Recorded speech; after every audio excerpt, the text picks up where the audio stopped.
Hi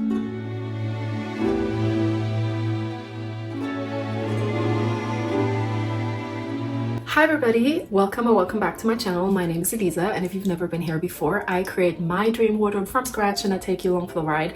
I also sell my original digital sewing patterns on Etsy, which is maybe why you're here today. We're gonna jump right back into my holiday season sewing pattern extravaganza, where I share a new sewing pattern every Sunday in the run up to Christmas. We're now on sewing pattern number 4, and to be completely honest with you, I do think I might have peaked. It's possible that this is the most beautiful dress I've ever made, but I'll let you be the judge of that. Today, we're going to make a dress where you might actually think, well, I kind of know this design, and that's because she's the twin sister of my very first ever dress pattern that I've ever sold, which was called Ophelia. Today, we're gonna make Odette. Odette features a very similar bodice construction with this corseted look where we have a very snatched piece around our waist. We're gonna have a V-shaped neckline, what I call snow white sleeves, more on that a little bit later, a long midi skirt with a ruffle around the hem. This is the most festive design that I could have possibly come up with, I think. And I'm just gonna add on top of that by making it in a beautiful burgundy stretch velvet.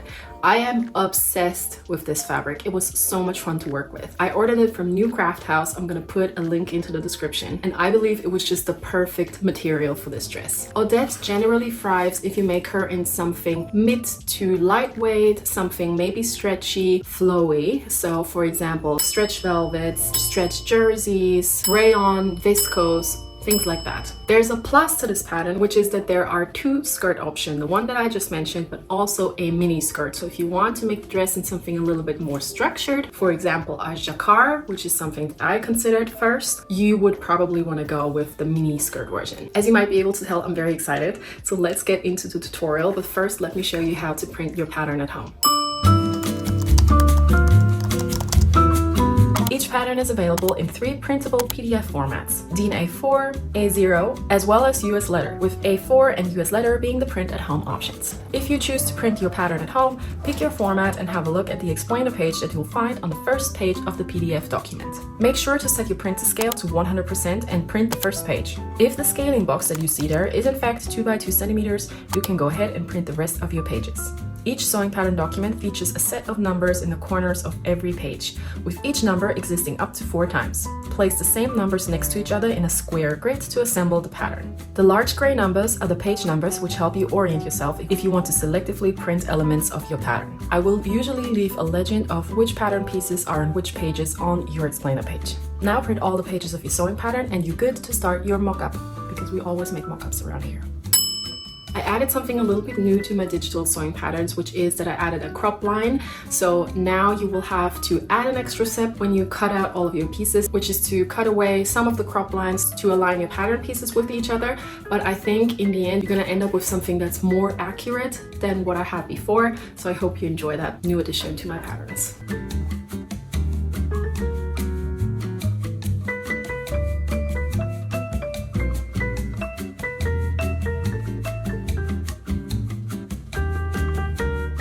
All right, let's stop talking. Let's get into the tutorial. The first thing that we're gonna do is to assemble the shell.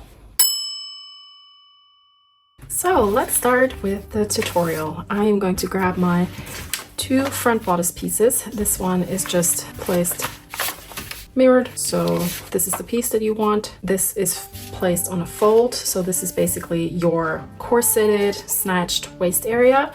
And then we have our bust pieces, which look like this.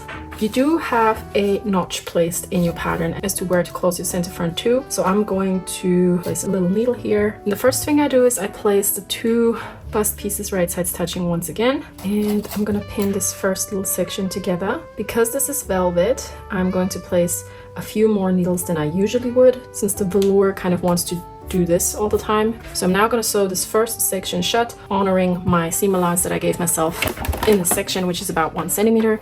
I'm going to use a stitch length of 3 today, 3.5. So once this first section is sewn together, we have something looking a little bit like this.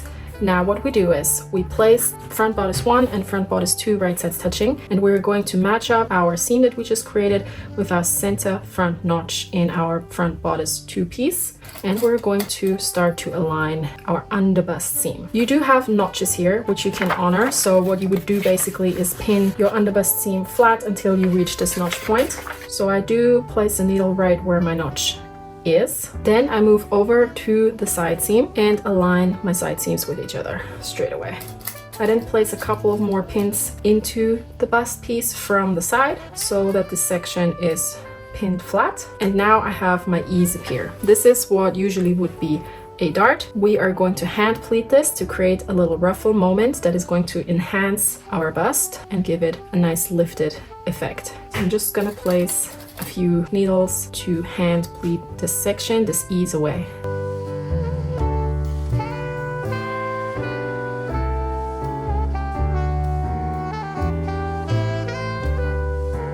Once all of the ease is pinned, I can lift this up and have a look at what it looks like.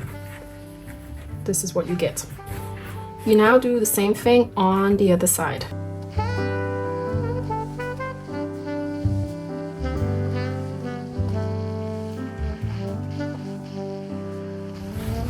If you are happy with your pleat work, you can now go and sew the underbust seam. You can put this to the side and continue with your back. The back has a dart in the shoulder, which is the first thing that we're going to tackle here. So I'm just going to create a few notches that I haven't snipped in before. This is so that I see the width of my dart easily. I then place a needle in the tip of my dart, remove the paper pattern, place a needle right here on the other side just so I know where it ends there, and keep that on this side. Now I can separate my two pieces and actually fold the dart the way I want it to, and place a couple of needles to secure it in place before I now go and sew it in. I always like to tie up the loose threads at the end of my dart to avoid it building a tip there, and for it to lie nice and flat from the outside like this. Doing the same thing on the other piece.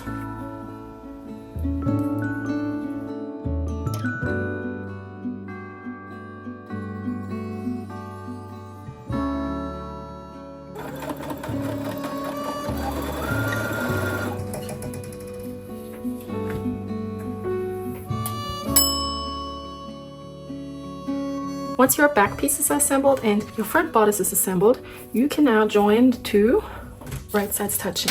The important points are obviously the shoulders. So you place the shoulders right sides touching, and with the dart in, they should match up perfectly. I always like to fold my shoulder dart towards the armhole.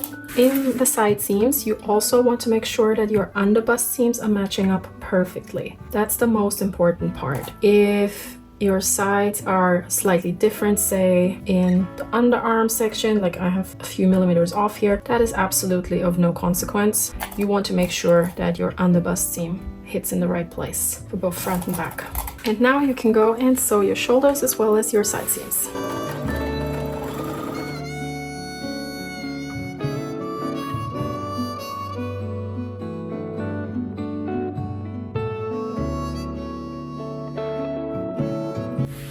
Right, and here we have our bodice. Now is a good time to try it on. So this is what my bodice looks like now. Pretty good. I kind of pinned it closed in the back. I do feel it's a little wide in this section, so I'm going to take it in just a little smidge up here to make it fit just a little bit better. Sort of like that.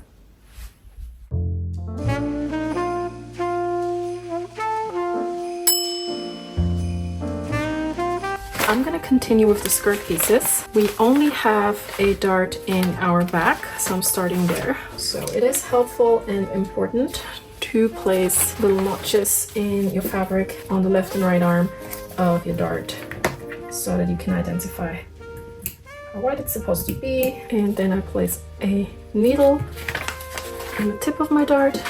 I remove the paper pattern, and then I place a needle into each layer so that I know where to stop sewing. And like I did with shoulder darts, I'm simply gonna go and sew them in now.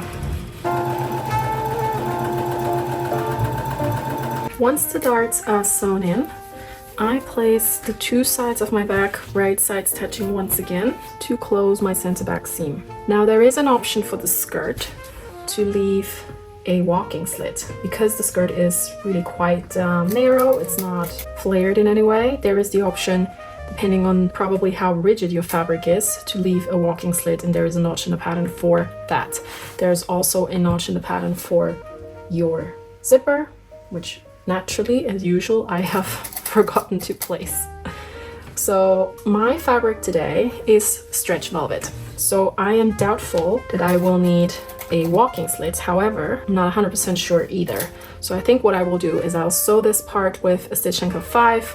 Sew the front of my skirt with a stitch length of 3.5, like everything else, and the section that I will open back up again. And because I cannot actually iron my fabric today, because again, stretch velvet, I'm just gonna lock it here and leave this section open where the zipper is gonna go in later. So again, basting this section, changing to 3.5, actually closing this part and leaving this part open entirely. All right, center back is closed. And now we can open this back up, place it in front of us like so, and grab our front skirt, open the front skirt and place it right side touching with the back skirt, like we always do it. And then you can go and pin your side seams.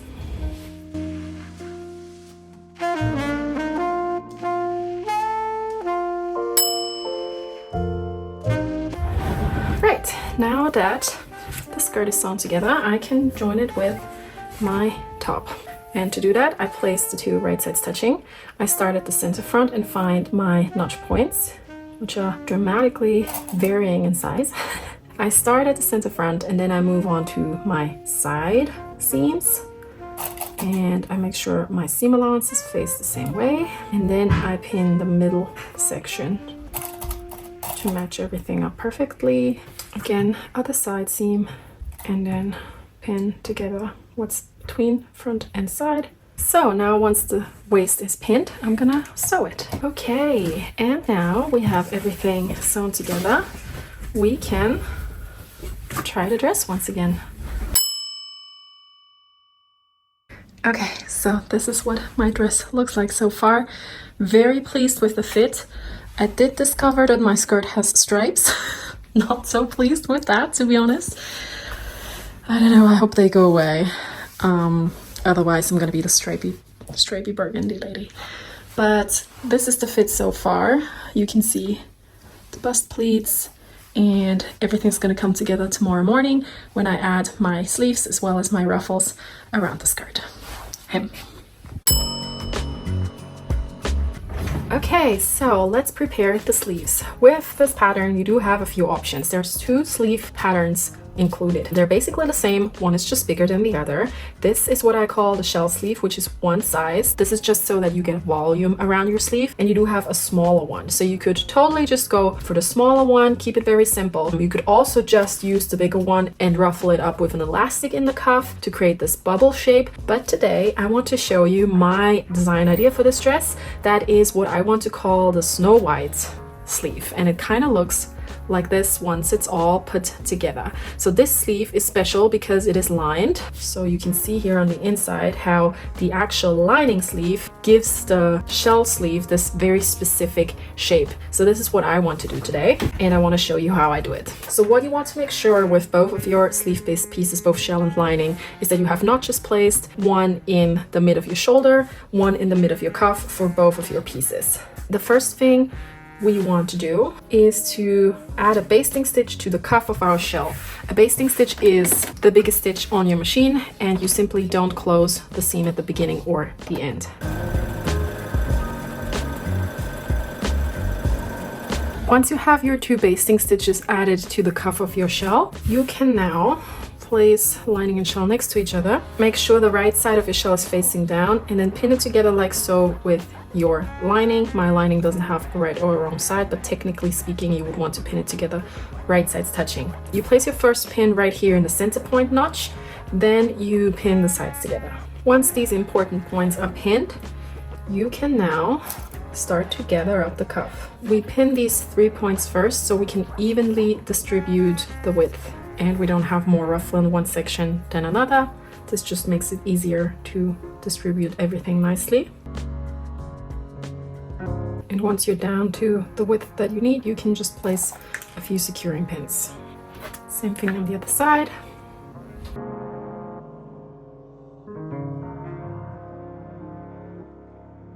So now that I've pinned this, I'm going to sew just above this second basting stitch that I've placed before, and then I'm immediately going to understitch my seam allowance.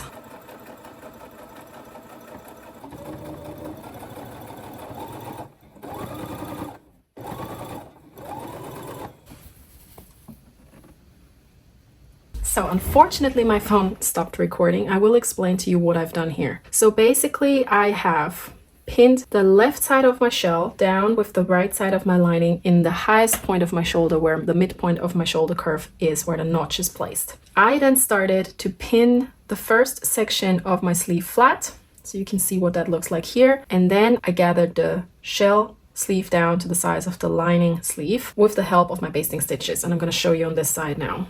So I'm just grabbing the 2 upper threads and I'm going to pull. And realistically, what I want to happen is that the entirety of my gather is in the high point of my shoulder, because stylistically that's where I want it to be. So I'm really just moving that over. And once I have gathered it, I can now pin this down to fit my lining like this. And once I have pinned this all in place, I'm just going to cut back some of these threads that I don't need now. And now I'm going to sew around my armhole to keep everything in this position.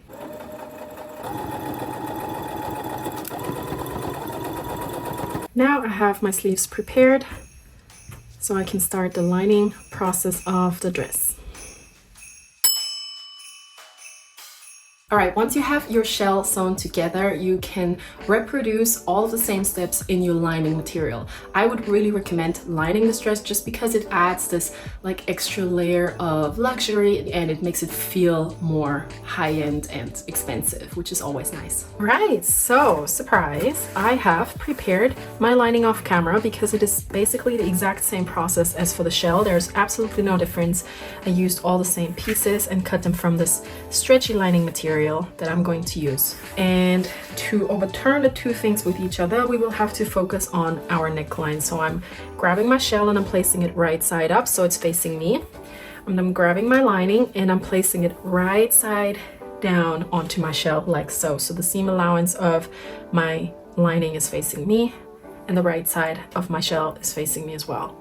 And the most complicated part probably of the construction of this dress is to get this V shape right, because we have to turn this with each other, and this is not the easiest thing in the world. So the first thing I'm going to do is to place a needle right into my seam right here for both lining and shell to kind of like anchor this point in place. I then move on to my neckline and start to pin lining and shell together along the neckline.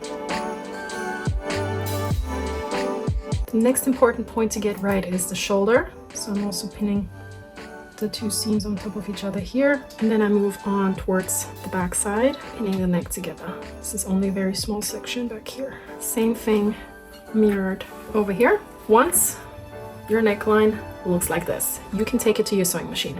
It's relatively straightforward.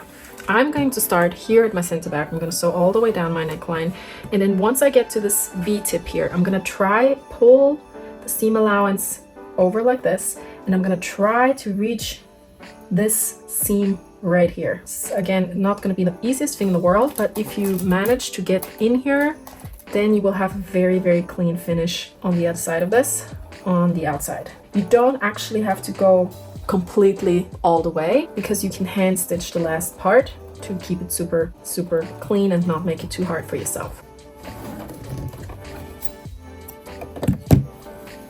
So now that I've lifted off, I got about this close to this other seam. I'm gonna leave the rest for hand sewing later. And now I take it back in and I start from this side.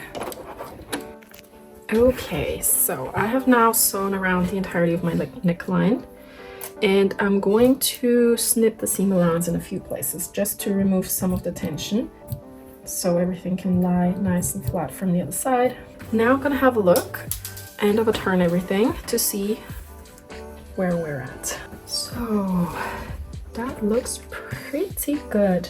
So you can see that the neckline is nicely overturned, and there is just a very small section here in the V that's not closed, and I can close that by hand. This is what the inside looks like. Equally beautiful. I am quite pleased. So I'm now gonna go back in and understitch my seam allowance around the neckline to keep everything facing the inside rather than wandering out and showing on the outside. So I'm simply gonna separate the two layers, fold the seam allowance into or onto the lining side, and top stitch from the right side. Now is actually the ideal moment for you to try on your dress once again, and if you are as obsessed with it as I am with mine, you can now continue and understitch your seam allowance in the V neck line. Yeah, so let's do it.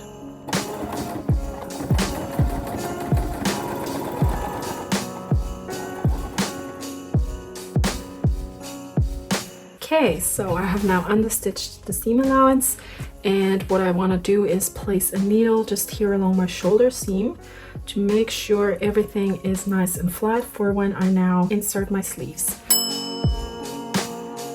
So I'm just grabbing one of my sleeves, there's not really a left or a right one, and I'm starting by placing the armhole in front of me so I have good access. Then I want to grab the sleeve and place the inseam of the sleeve onto the side seam of the dress and make sure I grab both layers for my dress. And like I said, this is the only seam where I'm not going to overturn anything, just because we have a lot of layers and accessing this section can be quite hard from the inside. It is possible, so if you do know how to do this, please go ahead, but I want to save myself that step today and I'm just going to serge it eventually. So I am going ahead by aligning the armhole of my dress with my sleeves. So essentially I have 4 layers. I have 2 velvet layers that are facing right sides touching, and then I have my lining layers which kind of sandwich the shell layers. Okay, once the sleeve is pinned in, you can sew it.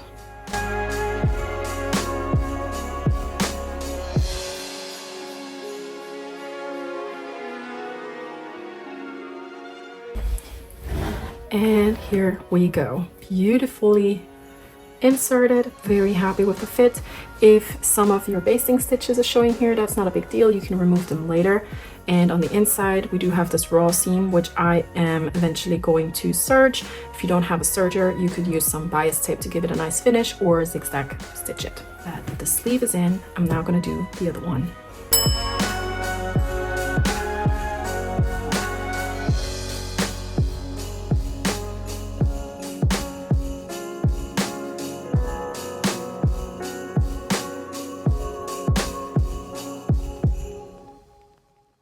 Okay, I have now added my basting stitches, so I am going to give myself notches in my center points across from my side seams so that I can gauge more accurately where I want to ruffle and how much to ruffle down to what section, so we have an even ruffle.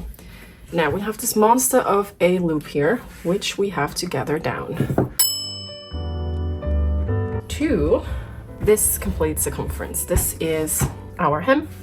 We have our center front notch point, we have our center back seam, and our 2 side seams are here. So I'm going to place one of my center notches down right sides touching onto my center back notch. Then I'm gonna move on and place my side notches, or my side seams rather, onto the side seams of the skirt. Again, side seam to side seam. Then I have to bring this to the other side of my dress. So I'm going to pull my dress through to actually again place the right side onto the right side. Once I have actually placed all of these pins, I can focus on one section. I'm going to grab 2 threads and I'm gonna start to gather.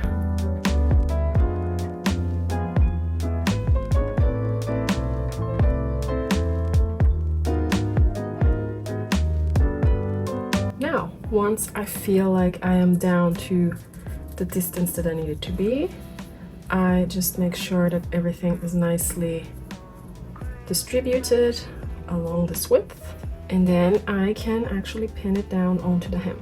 And now I just go around my hem until I have ruffled everything down.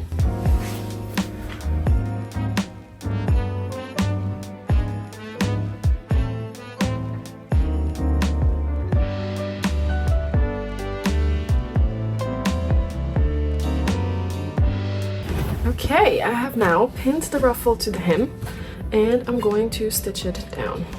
That is going to take a little while because we have a lot of bulk and a lot of needles.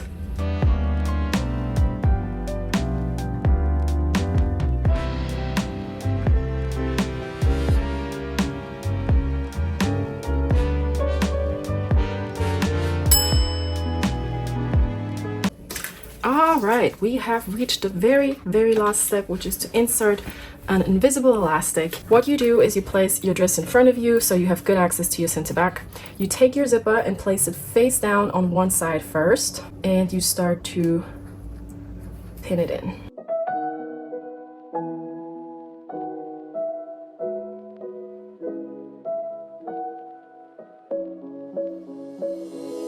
You now want to baste that first side in. Once you have one side basted down, you can go to the other side and pin that in. And the important part here is to try and match up all of your seams. Okay, once you have pinned that other side in, give it another basting stitch. Okay, once you have basted it in, you can have another look and see if your seams match up, as well as try the dress on.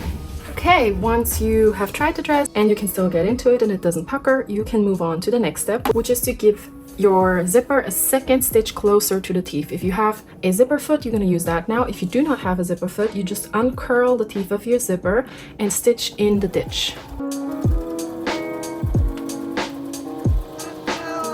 The last step to complete the zipper is to overturn your lining with the shell. For that, you're going to pull the lining out and you're going to separate it as much as possible from the shell. You then grab the beginning of your back neck hole and you fold the right side of your lining down to the right side of your shell. This is a little convoluted looking, but you have to just trust the process. And then you start to pin the lining down along this edge where your zipper is, effectively sandwiching the zipper in between your lining and your shell.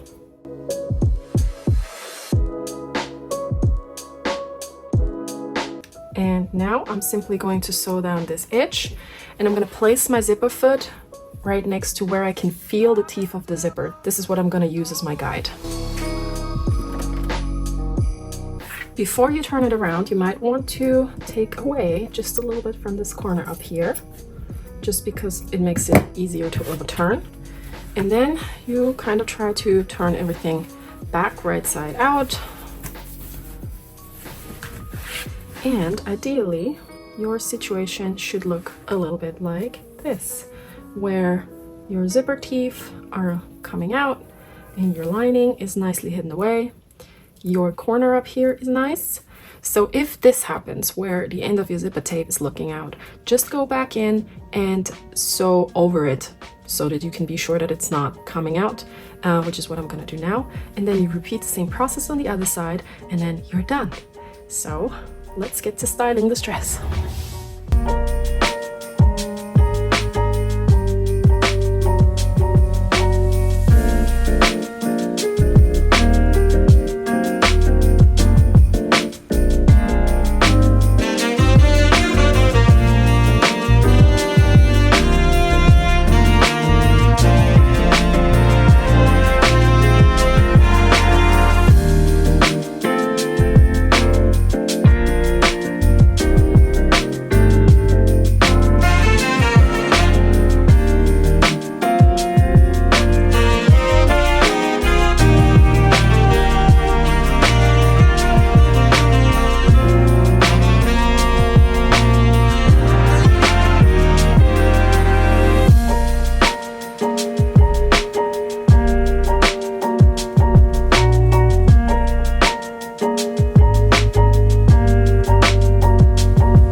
what do you think about the dress? I am very excited about Odette. I'm very proud of her. I think she's very beautiful. I really believe in the construction of this dress, and I cannot wait to see you guys make your own versions. If you decide to make an Odette dress this season, please consider tagging me on Instagram if you post your versions. I'm always so keen to see what you guys come up with. Also, if you purchase from my Etsy shop, I always appreciate a review. It always helps me grow my shop a little bit more. Likewise, if there's something that you're not super happy with about the pattern, please don't hesitate to reach out to me one-on-one. I always appreciate feedback and pointers. And now, before I end today's video, I also wanted to mention one more thing. If you've been around here before, you might remember this beautiful bag that I was gifted from Teddy Blake, New York. Teddy Blake, New York is a luxury leather goods company that democratizes luxury by making these beautiful artisan leather bags for an affordable price. So these designs that you might know from brands like Louis Vuitton, Dior, Chanel, Hermes, in loads of different colors, loads of different kind of leather skins, different looks and feels, different sizes, different hardware. There's so much to choose from. And they sell the bags for a much reduced price, up to 70% off nonetheless. I wanted to update you on how this bag held up for me. First of all, I've received so many compliments for this bag on the street from strangers. Don't forget, I live in the UK, I live in London. People don't usually talk to each other on the street. This is not America. But people have actually approached me and asked me where this bag was from, which I think speaks for itself. I am so pleased with the quality of this bag and how it held up. I've worn it many times since I received it about 2 months ago. I even wore it out for my birthday dinner last Saturday. I paired it up with this delicious Jackie dress that I made real quick last week. The Jackie dress is one of my holiday season sewing pattern extravaganza makes. I have a video for this in the making. It will come out closer towards the end of the year. So if you are on the hunt for a luxury leather goods bag, or you want to give a hint to your loved ones as what to get you for this holiday season, I would encourage you to check out Teddy Blake, New York. Like I said, they have prices up to 70% off the more well-known brands. And if you missed the sale, don't worry, I have a discount code for you. It is also in the description box. And with that, I do hope you enjoyed today's video. I sure did enjoy making it. I really want to thank all of you who have bought one of my sewing patterns so far for this holiday season. All of your support really means the world to me. It really makes a big difference for me in my personal life as well. With that being said, I see you all next week for the last installment of this series. However, disclaimer, I'm going to spend the next couple of days making my birthday dress, which was planned to become one of the patterns of this series. I do not yet know if I will be able to make it all happen before I leave to see family next week. I'm gonna leave the UK and go to Austria next week, Tuesday, which means I have about 6 days left, which probably leaves me just enough time to make the dress and film a tutorial for it. I do not know if I will be able to release the pattern that weekend. However, I'm gonna give it my best shot.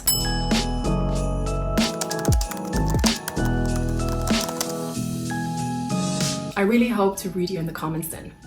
See you next Sunday.